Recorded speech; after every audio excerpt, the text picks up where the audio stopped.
Hi, my name's Mike Klinger. I've been teaching music technology for about 30 years now, and recently I was asked to teach a community college class at Mount Hood Community College called Electronic Music Productions. So I decided I'll do that.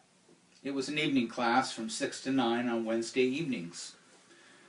So I show up the first day of class, and I had developed my curriculum, my course, and I showed up, walked into the room, and there's 30 kids into a 20-station music lab. It was packed.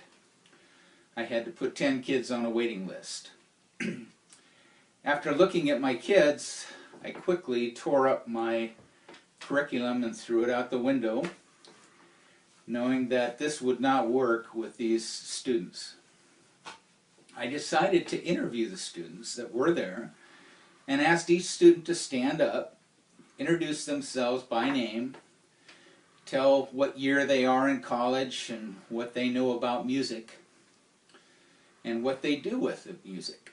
So the first person stands up, introduces himself, and gives his name and says, "I'm a rapper." Next student stands up and she introduces herself and says, "I'm a DJ person." So out of the 20 students in the room, 14 were rappers and the other 6 were DJs.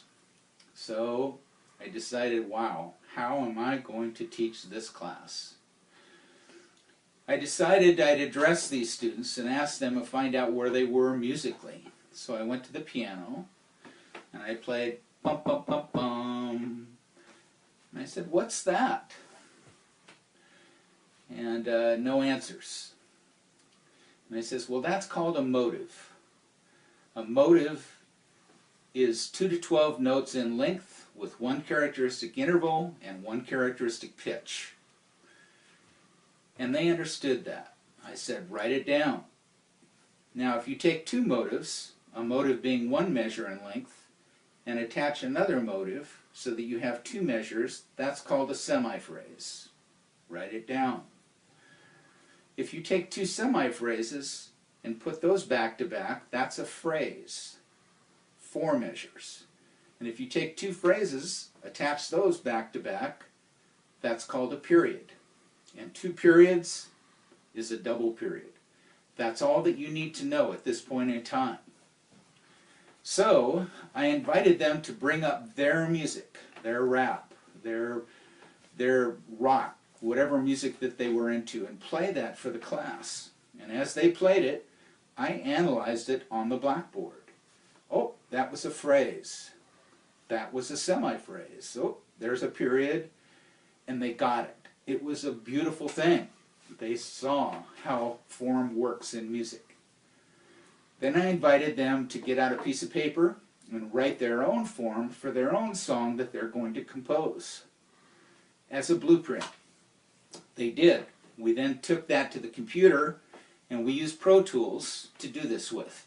Pro Tools has a wonderful little drum machine in it called Boom.